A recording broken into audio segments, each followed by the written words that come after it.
Big boss reality show దీనికున్న ఆదరణ అంతా ఇంత కాదు. అన్ని ప్రాంతీయ భాషల్లోనూ దుమ్ము లేపుతోంది.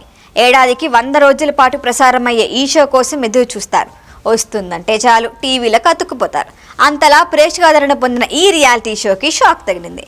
ఏం జరిగిందో ఈ వీడియోలో ఫుల్ డీటెయిల్స్ చూసేద్దాం.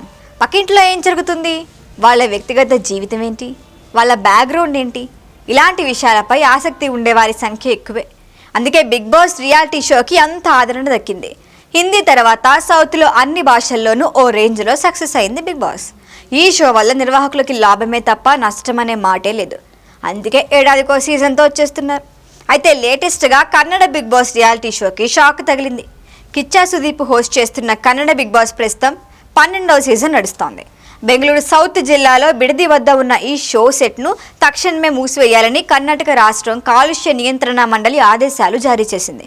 వారం క్రితం గ్రాండ్గా లాంచ్ అయిన ఈ షో ఇప్పుడు కొనసాగుతుందా లేదా అన్నది సందేహంగా మారింది.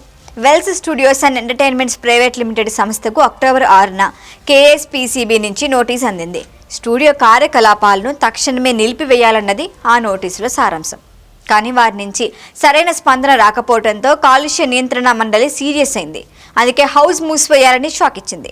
పర్యావరణ నిబంధనలు ఉల్లంఘించడమే ప్రధాన కారణంగా పేర్కొంది. కేఎస్పీసీబీ తన నోటీసులో ఏముందంటే, భారీ స్థాయిలో ఏర్పాటు చేసి ఈ వినోద స్టూడియో కార్యకలాపాలకు కాలుష్య నియంత్రణ చట్టాల ప్రకారం వాటర్, ఎయిర్ విషయాల్లో తప్పనిసరిగా తీసుకోవాల్సిన consent for establishment, consent for operation అనుమతులను స్టూడియో యాజమాన్యం తీసుకోలేదు.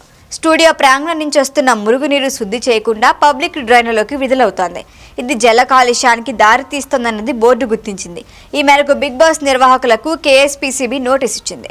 వారు పట్టించుకోకపోవడంతో ఆదేశాలను అమలు చేశారు అధికారులు.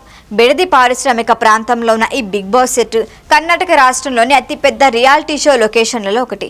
అయితే ఈ స్టూడియో పర్యావరణ నిబంధనలు ఉల్లంఘించడం కొత్తేం కాదు. ఈ ఏడాది మార్చి 19, జూన్ 11 తేదీల్లో స్థానిక అధికారులు తనిఖీలు చేశారు. తప్పనిసరిగా తీసుకోవాల్సిన కాలుష్య నియంత్రణ బోర్డు క్లియరెన్స్ను పొందడంలో స్టూడియో యాజమాన్యం విఫలమైంది. అందుకే ఇప్పుడు షాక్ ఇచ్చారు అధికారులు. ప్రస్తుతం 17 మంది కంటెస్టెంట్లతో షో రసవత్తరంగా సాగుతోంది.